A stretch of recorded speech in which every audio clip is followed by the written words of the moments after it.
In this tutorial, we are going to make a brief glance on how to solve common quadratic equations, those quadratic equations that even don't have a real solution as well.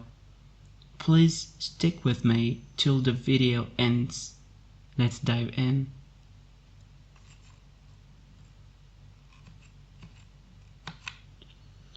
We try to solve these three equations I'm listing here.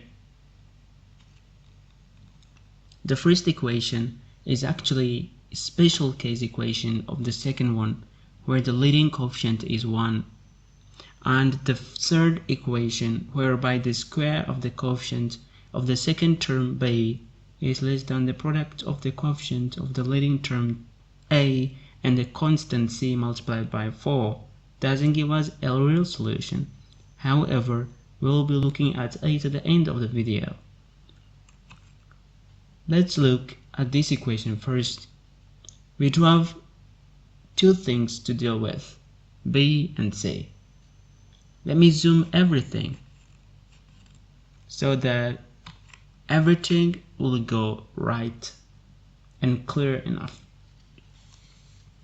Let's move the c to the right side of the equation, but this time it has to be multiplied by a negative sign.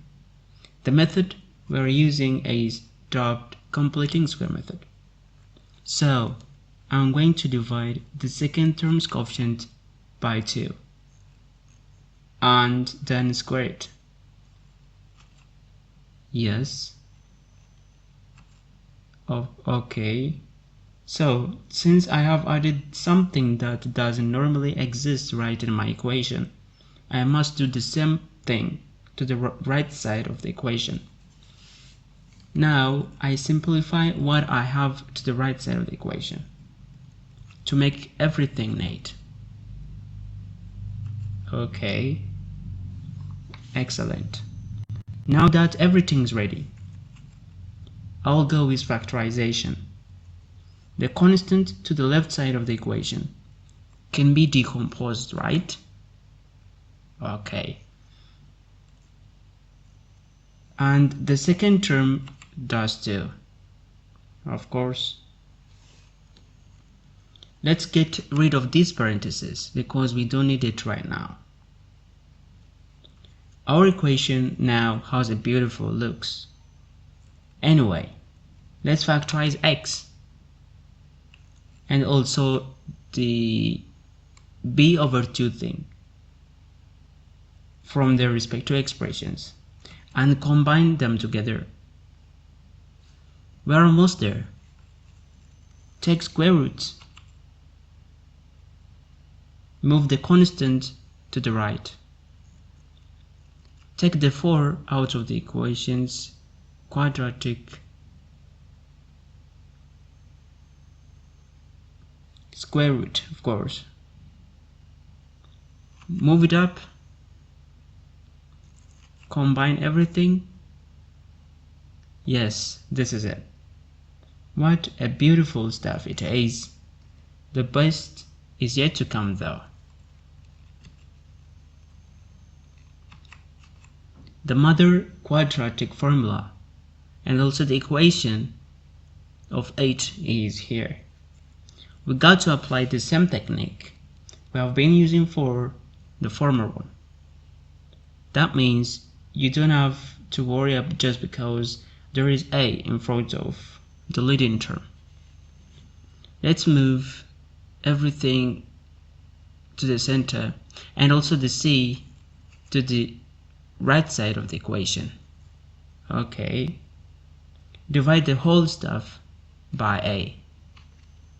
How are we going to make it? Just like this. We don't need just one a here. We need 3 of them. Divide everything by a. Okay. Let's make it more neat. Fine.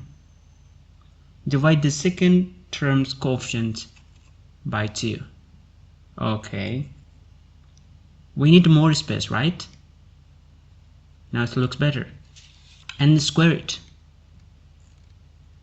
Do the same for the other side of the equation. Well done. Let's bring this thing down. Okay, and simplify it. Well, this thing to the right side of the equation seems a kind of crap, right? So I want to simplify it and put it like this. It's way better now. I'll do the same calculation, the exact same thing that I've been doing for the former equation.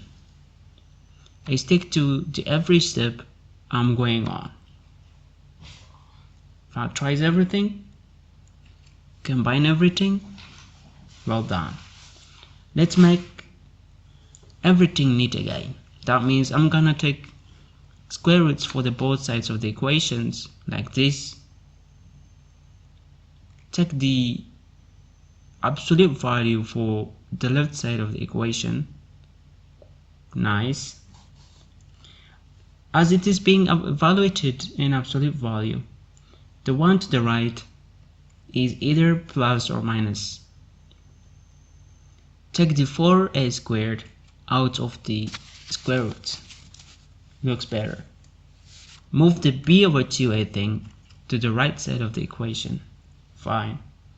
Combine them together. Well, the quadratic formula is here.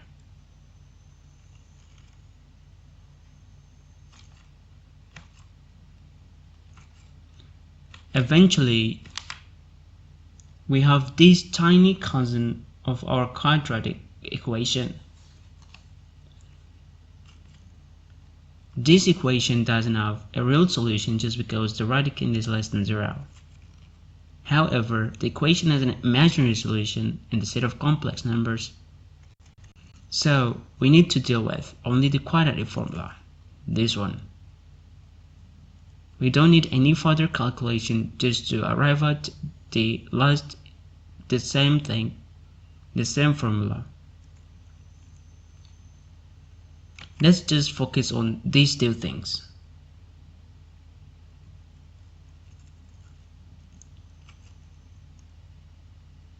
Okay, well, so because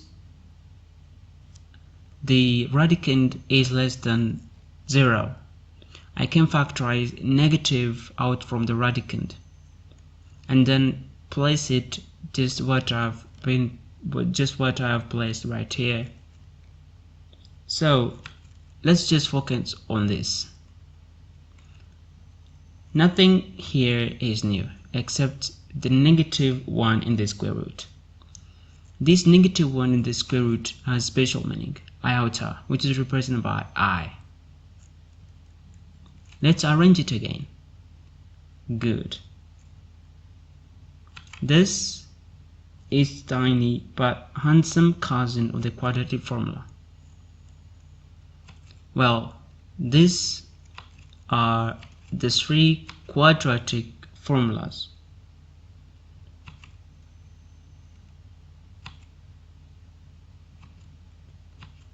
I hope you enjoyed my video.